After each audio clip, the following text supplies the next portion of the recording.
सर्वांना सप्रेम जय भीम. नमो बुद्धाय. धम्मसंहिता यूट्यूब चॅनलमध्ये आपणा सर्वांचं स्वागत. संविधान दिन विशेष या मालिकेतील हा दुसरा भाग आहे. या दुसऱ्या भागाचा विषय आहे डॉक्टर बी.आर. आंबेडकरांचे संविधानावरील आरोपांना उत्तर. विषयाचे स्पष्टीकरण असे की संविधान सभेतील सदस्यांनी संविधान निर्मितीच्या चर्चेवेळी संविधानावर जे विविध आरोप लावले होते त्या आरोपांना डॉक्टर बी.आर. आंबेडकरांनी 25 नोव्हेंबर 1949च्या समारोपीय भाषणात संविधान सभेत सडेतोड उत्तरे दिली आहेत. ते आरोप आणि उत्तरे यांचा अभ्यास आपण आजच्या भागात करणार आहोत. या भागासाठी घेतलेले संदर्भ पुढील प्रमाणे आहेत. 1. Doctor B R. आंबेडकर चरित्र साधने प्रकाशन समिती, उच्च आणि तंत्र शिक्षण विभाग, महाराष्ट्र शासन, आवृत्ती 2022, इंग्रजी खंड 13चा मराठी अनुवाद, भाग 2. दुसरा ग्रंथ आहे ॲडव्होकेट B.C. कांबळे, समग्र आंबेडकर चरित्र, खंड 24वा, सुगावा प्रकाशन, पुणे, द्वितीय आवृत्ती, 26 जानेवारी 2008. तिसरा आहे डॉक्टर बी.आर. आंबेडकरांच्या संविधान सभेतील भाषणाचे अनुवादक सत्येंद्र वामनराव तेलतुंबडे यांनी भारतीय राज्यघटनेचे भवितव्य या नावाने प्रकाशित केलेलं आहे. पंचशील प्रकाशन, राहुरी. चौथा ग्रंथ आहे संविधान सभा डिबेट्स, अनुवादक प्राध्यापक देविदास घोडेस्वार, राईट थिंकर्स पब्लिकेशन, नागपूर. या 4 ग्रंथातील संदर्भांच्या आधारे हा भाग सादर करीत आहोत. Doctor B R. आंबेडकरांनी 25 नोव्हेंबर 1949 रोजी संविधान सभेत केलेल्या भाषणातील 11 ते 17 या 7 मुद्द्यात त्यांनी संविधानावरील आरोपांना सडेतोड उत्तरे दिली आहेत. ते 7 मुद्दे म्हणजे: 1. संविधानाचे भवितव्य अंमलबजावणी करणाऱ्यावर अवलंबून. दुसरा मुद्दा साम्यवादी व समाजवादी पक्षांची भूमिका. तिसरा मुद्दा संविधान सदस्यांचे विचार व वर्तमान पिढीचे विचार. चौथा जेफरसनने सांगितलेले पिढ्यांचे तत्वज्ञान. 5वा मुद्दा संविधान दुरुस्ती. 6वा मुद्दा केंद्र व राज्य यांच्यातील सत्ता वाटप हे संविधानाद्वारेच होते. 7वा केंद्राचा राज्यावर सत्ता गाजवण्याचा अधिकार. या 7 मुद्द्यांच्या स्पष्टीकरणाद्वारे डॉक्टर बी.आर. आंबेडकरांनी संविधानावरील आरोपांना संविधान सभेत उत्तरे दिली आहेत.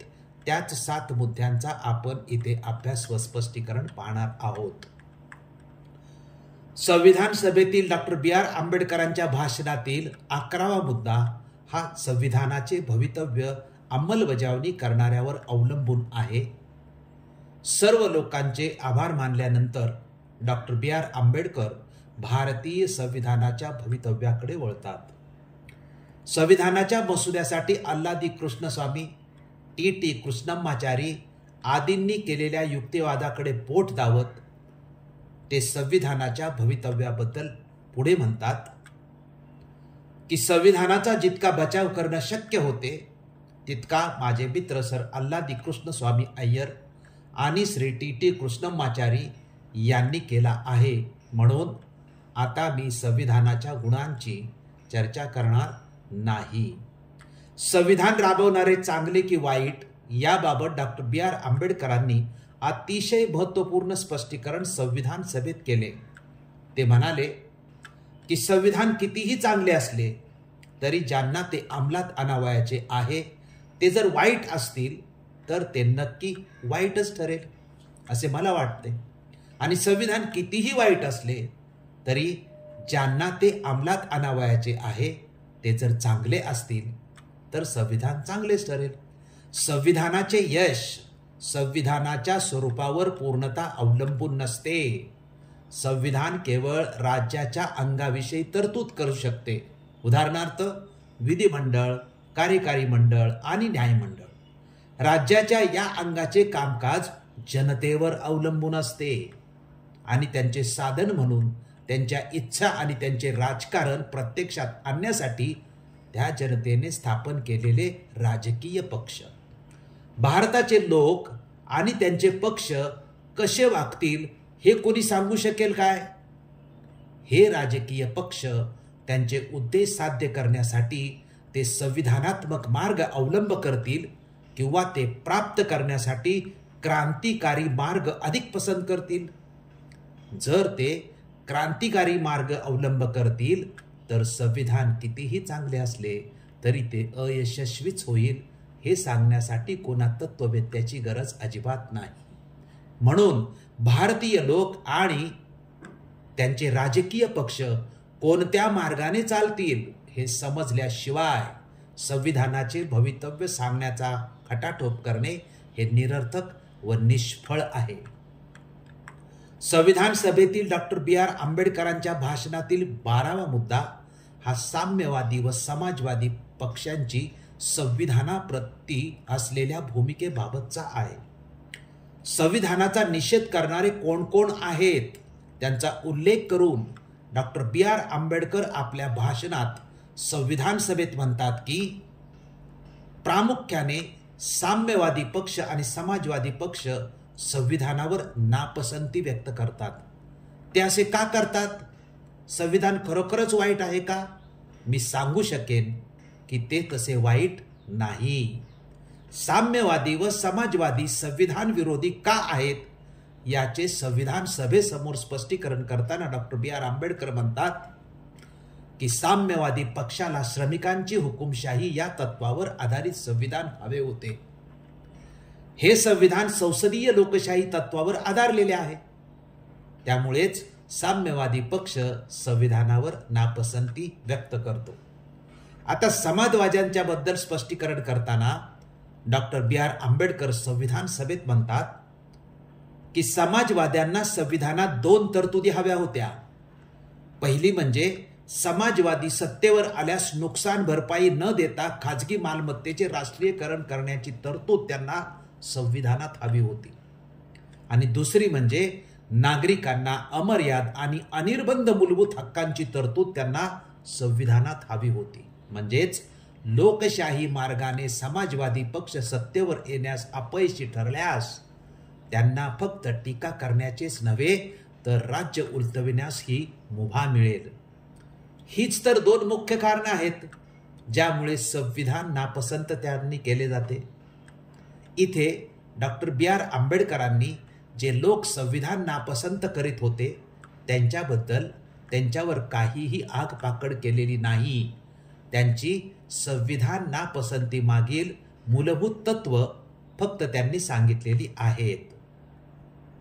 संविधान सभेतील डॉक्टर बी.आर. आंबेडकरांच्या भाषणातील 13वा मुद्दा हा संविधान सदस्यांचे विचार व वर्तमान पिढीची मते याबाबतचा आहे. संसदीय लोकशाहीची तत्व हेच राजकीय लोकशाहीचे आदर्श स्वरूप असल्याचा माझा दावा नाही. नुकसान भरपाई खेरीज मालमत्ता जप्त करण्यासारखे पवित्र तत्व आपल्याला टाळता येणार नाही असे माझे मत नाही. मूलभूत हक्कावरील बंधने व मर्यादा हटवता येणार नाहीत असेही माझे मत नाही. माझ्या म्हणण्याचा मतितार्थ एवढाच की संविधानात अंतर्भूत केलेली तत्वे चालू पिढीच्या विचारांचे प्रतिबिंब आहे. हे संविधान अतिशयोक्तीचे असेल तर मी दाखवून देईल की संविधान सभा सदस्यांचेच हे विचार आहेत. मग ही तत्वे संविधानात अंतर्भूत केल्याबद्दल मसुदा समितीला दोषी का धरता? तसेच संविधान सभेच्या सदस्यांनाही दोषी का धरता? संविधान सभेतील डॉक्टर बी.आर. आंबेडकरांच्या भाषणातील 14वा मुद्दा हा जेफरसनने सांगितलेल्या पिढ्यांच्या तत्वज्ञानाबाबतचा आहे. जेफरसन बाबत डॉक्टर बी.आर. आंबेडकर संविधान सभेत स्पष्ट करतात की अमेरिकन राज्यघटना तयार करण्यात जेफरसनचा मोठा वाटा होता. जेफरसन एक राजकीय मुत्सद्दी होता. या जेफरसनने संविधानासंबंधीच्या महत्त्वाच्या विचारावर प्रकाश टाकला. त्याच्या संविधानासंबंधीच्या विचाराकडे घटनाकारांना दुर्लक्ष कधीही करता येणार नाही. एके ठिकाणी तो म्हणतो की आपल्या लक्षात घ्यावे की प्रत्येक पिढी एक भिन्न राष्ट्र आहे. प्रत्येक पिढीला स्वतःचे बहुमत बनवण्याचा पूर्णपणे अधिकार आहे. पण दुसऱ्या देशातील रहिवाशावर बंधने टाकण्याचा अधिकार कोणत्याही पिढीला नाही. तसेच आपल्या वारसावर बंधने टाकण्याचा अधिकार सुद्धा कोणालाही नाही. जेफरसन दुसऱ्या ठिकाणी म्हणतो की राष्ट्रीय उपयोगासाठी स्थापित केलेल्या संस्थांमध्ये अगदी त्यांचे उद्दिष्ट साध्य करण्यासाठी किंवा सुधारणा करण्यासाठीही हात घालू नये, कारण तो हक्क जनतेचे विश्वस्त म्हणून संस्था चालकांना आपोआप मिळालेला असतो. कदाचित ही कल्पना बेबंद राजेशाहीला आवर घालण्यासाठी उपयुक्तही असेल, परंतु राष्ट्रहितासाठी मात्र ती घातक आहे. तरीही आमचे वकील आणि धर्मगुरू हीच कल्पना घोकत असतात. त्यांना वाटते की आमच्यापेक्षा आमचे पूर्वज अधिक मुक्त होते, त्यांना आमच्यावर बंधने टाकण्याचा हक्क होता आणि आम्हाला ती बंधने तोडण्याचा हक्क अजिबात नाही. म्हणजे आम्हालाही आमच्या पुढील पिढ्यांना याच कायद्याच्या बंधनात जकडून ठेवण्याचा हक्क आहे. अर्थात मृतांनी पृथ्वीवर अधिकार गाजवायचा आणि जिवंत माणसांनी मात्र नाही. संविधान सभेतील डॉक्टर बी.आर. आंबेडकरांच्या भाषणातील 15वा मुद्दा हा संविधान दुरुस्तीबाबतचा आहे. जेफरसनने काय सांगितले होते हे कथन करून डॉक्टर बाबासाहेब आंबेडकर संविधान सभेत म्हणतात की जेफरसनचं हे विधान फक्त सत्यच नाही तर त्रिकालाबाधित सत्य ठरते, यात शंका नाही. जेफरसन याने नमूद केलेल्या तत्वापासून संविधान सभा जर दूर गेली असती तर ती दोषास पात्र ठरली असती, किंबहुना निषेधास पात्र ठरली असती. Doctor B R. आंबेडकर असा खुलासा करीत खरा प्रश्न निर्माण करीत पुढे म्हणतात, परंतु मी विचारतो, खरोखरच असे आहे का? तिने तसे केले आहे का? आपल्या प्रश्नाचे उत्तर देताना डॉक्टर बी.आर. आंबेडकर म्हणतात की निश्चितच संविधान सभेने तसे काही केलेले नाही. उलट संविधान सभेने जेफरसनच्या तत्वानुसार कार्य केले आहे. संविधान सभेने संविधान दुरुस्तीची तरतूद केली आहे.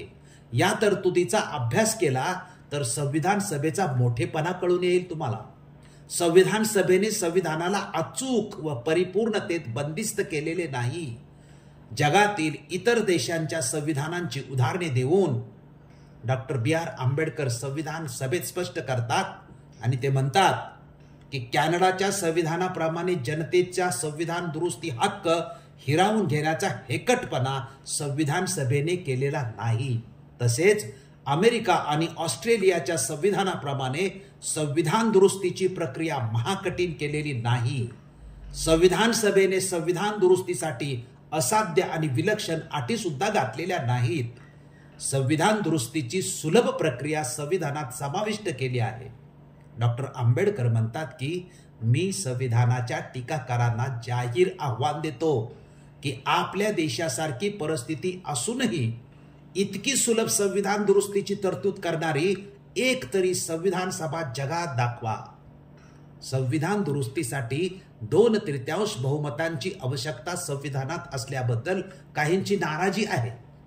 संविधान दुरुस्ती करणाऱ्यांना प्रौढ मतदान पद्धतीत 2/3 बहुमत मिळवता आलेच पाहिजे, अन्यथा त्यांचा संविधानाबद्दल असलेला असंतोष हा कोल्हेकुई ठरेल. त्यांचा असंतोष सामान्य बहुजन समाजाचा असणं सुद्धा शक्य नाही. मग संविधान सभेतील डॉक्टर बी.आर. आंबेडकरांच्या भाषणातील 16वा मुद्दा हा केंद्र व राज्य यांच्यातील सत्ता वाटप संविधानाद्वारेच याबाबतचा आहे. संघराज्य व घटक राज्य म्हणजेच केंद्र व राज्य यांच्या संबंधाबाबत जी उलटसुलट टीका करण्यात आली होती त्याकडे डॉक्टर बी.आर. आंबेडकर वळतात आणि त्याचा उल्लेख करून डॉक्टर बी.आर. आंबेडकर संविधान सभेत म्हणतात की संविधानात्मक दृष्ट्या जो एक महत्त्वाचा मुद्दा आहे त्या मुद्द्यांकडे मी वळतो. घटक राज्यांच्या म्युनिसिपालिट्या केल्या आणि संविधानाने केंद्र सरकार मजबूत केले अशी गंभीर तक्रार मांडली जाते. ही तक्रार अतिशयोक्तीची आहे, शिवाय संविधानाच्या उद्दिष्टासंबंधी असलेल्या गैरसमजावर आधारलेली आहे. सत्तेचे वाटप खुद्द संविधानामार्फतच होणार याबद्दलचे अधिक स्पष्टीकरण करताना डॉक्टर बी.आर. आंबेडकरांनी केंद्र व घटक राज्य यांचे संबंध कोणत्या मूलभूत तत्वावर आधारलेले आहेत त्यावर भर दिला. मूलतत्व हे की राज्य सत्तेचे वाटप खुद्द संविधानानेच करण्यात आलेले आहे. हे वाटप संघराज्याच्या साध्या कायद्याने करण्यात आलेले नाही. याचे महत्त्वाचे परिणाम सांगताना डॉक्टर बी.आर. आंबेडकर संविधान सभेत म्हणतात की संघराज्यामध्ये केंद्र आणि राज्य सरकारमध्ये कोणत्या तत्वावर संबंध आधारित असतात याची खात्री केली पाहिजे.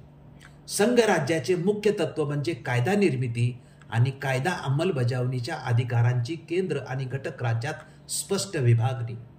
ही विभागणी केंद्राने केलेल्या कायद्याने नसते तर संविधानाच्या अनुच्छेदाने या अधिकाराची स्पष्ट विभागणी केलेली असते. आपल्या संविधानाचे हेच तर तत्व आहे. कायदा निर्मिती आणि अंमलबजावणीसाठी घटक राज्य केंद्र सरकारवर अवलंबून नाहीत.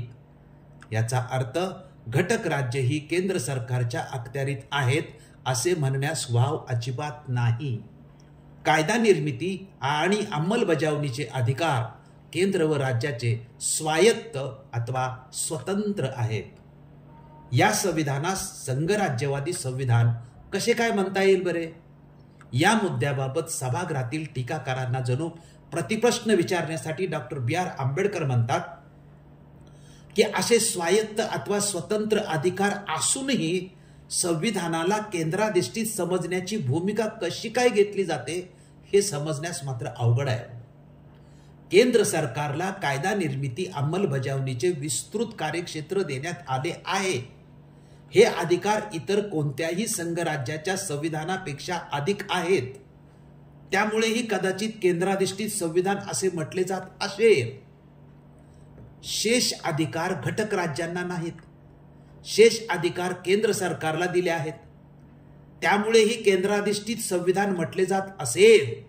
परंतु हे काही संघराज्य पद्धतीचे आवश्यक अंग नाही. केंद्र आणि राज्य यामध्ये अधिकार क्षेत्राच्या विभागणीबाबत डॉक्टर बी.आर. आंबेडकर संविधान सभेत स्पष्ट करतात आणि ते म्हणतात की मी यापूर्वीच म्हटल्याप्रमाणे केंद्र आणि राज्य सरकारमध्ये कायदा निर्मिती आणि अंमलबजावणीच्या अधिकार क्षेत्राची स्पष्ट विभागणी हेच संघराज्याचं प्रमुख लक्षण आहे. आपल्या संविधानाने हीच तत्व अंगीकारली आहेत. याबाबत कोणतीही कसूर केलेली नाही. त्यामुळे घटक राज्यांना केंद्राच्या दावणीला बांधले असे म्हणणे अजिबात योग्य नाही. केंद्राला अधिकार विभागणीची मर्यादा ओलांडता येणार नाही. येथे केंद्राची मनमानी सुद्धा अजिबात चालणार नाही. न्यायालयाच्या अधिकाराबद्दल डॉक्टर बी.आर. आंबेडकर संविधान सभेतच स्पष्ट करतात आणि ते म्हणतात की न्यायालयासही अधिक हस्तक्षेप करता येणार नाही. कारण न्यायालयाबाबत सुप्रसिद्ध मत आहे की न्यायालय थोडीफार दुरुस्ती करू शकतील पण पूर्णतः बदल करू शकणार नाहीत. नवीन दृष्टिकोन नवीन मुद्दे समोर आल्यास अगोदरच्या अर्थाशी मिळता जुळता अर्थ लावता येईल. क्वचित प्रकरणी फेरफार करू शकतील परंतु त्याला स्पष्ट मर्यादा आहेत.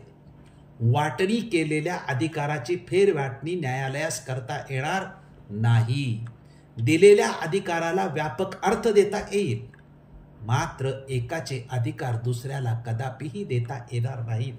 यावरून संघराज्य पद्धती विरुद्धचा संविधानातील केंद्रीकरणाचा आरोप हा आपोआप भुईसपाट होईल.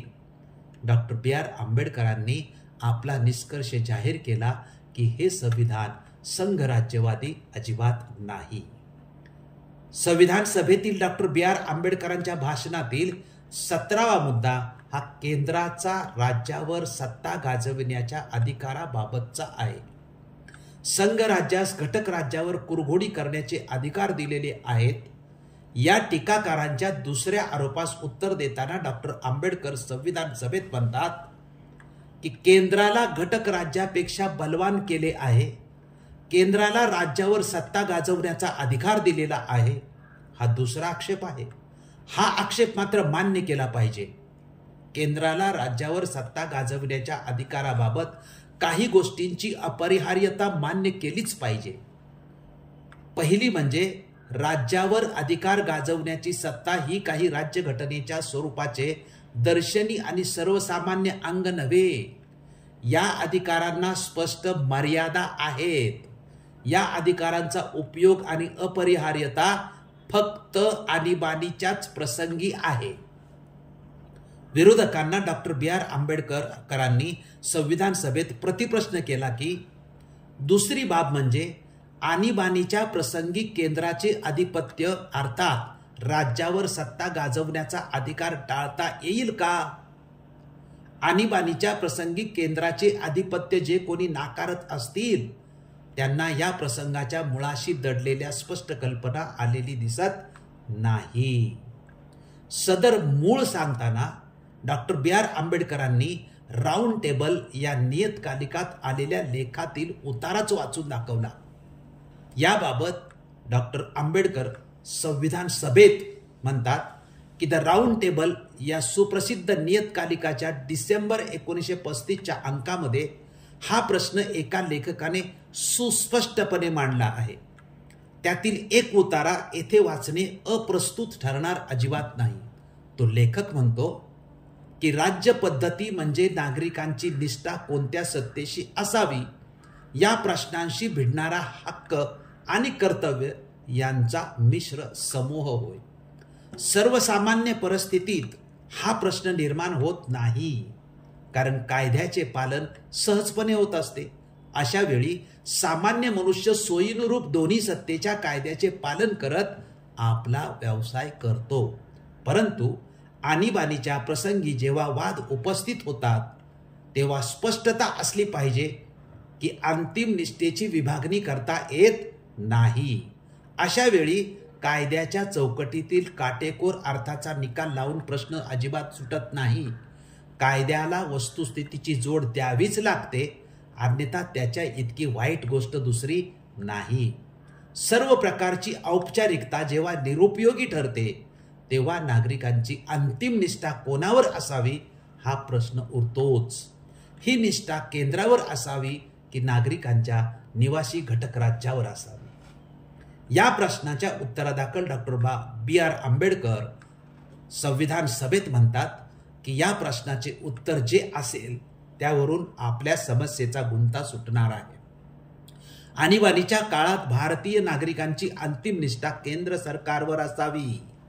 हेच उत्तर बहुसंख्य भारतीयांचे असणार हे निर्विवाद सत्य आहे. कारण अशा प्रसंगात केवळ केंद्र सरकारच देशाच्या व्यापक हिताचा विचार करेल.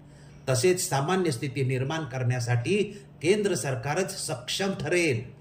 अशा प्रकारे आणीबाणीच्या काळात केंद्राला राज्यावर सत्ता गाजवण्याच्या अधिकाराची अपरिहार्यता समजून येईल आणि या उपरही आणीबाणीच्या प्रसंगात घटक राज्यांची सत्ता केंद्र सरकारला दिली तर घटक राज्य कोणत्या विशेष बंधनात सापडतात? घटक राज्य आपापल्या हितसंबंधात दक्ष असतातच. आणीबाणीच्या कालावधीत त्यांना राष्ट्रीय हित आणि मतांचा विचार करावाच लागतो. यापेक्षा अधिक बंधनात राज्य सापडत नाही.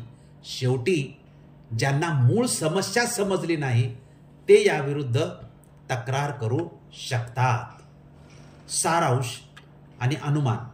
Doctor B.R. आंबेडकरांनी संविधानावरील आरोपांना संविधान सभेत दिलेल्या उत्तरांच्या अभ्यासावरून अनुमान असे की राष्ट्राच्या भवितव्याच्या दृष्टीने संविधानिक तरतुदी कशा महत्त्वाच्या आहेत याचे सडेतोड उदाहरणासहित स्पष्टीकरण डॉक्टर B.R. आंबेडकरांनी संविधान सभेत केलेले आहे. आपण डॉक्टर आंबेडकरांचे संविधानावरील आरोपांना उत्तर या विषयाचे विवेचन शांतपणे लक्षपूर्वक ऐकले पाहिले त्याबद्दल आपणा सर्वांचे मनपूर्वक आभार मानतो. संविधान दिनानिमित्त सादर होणाऱ्या संविधान दिन विशेष या सदराखाली सादर होणाऱ्या या दुसऱ्या भागाचे विवेचन आपणास आवडले असेल तर आपण हा व्हिडिओ जास्तीत जास्त लोकांपर्यंत पोहोचवण्याचा प्रयत्न करावा. तसेच पुढील भाग इतिहासाची पुनरावृत्ती होईल काय हा आहे. सर्वांनी जरूर पाहावा, ऐकावा व आपल्याशी संबंधित लोकांनाही सांगावे ही विनंती. धन्यवाद. जय भीम, जय संविधान, जय भारत. भारतीय संविधान चिरायू हो.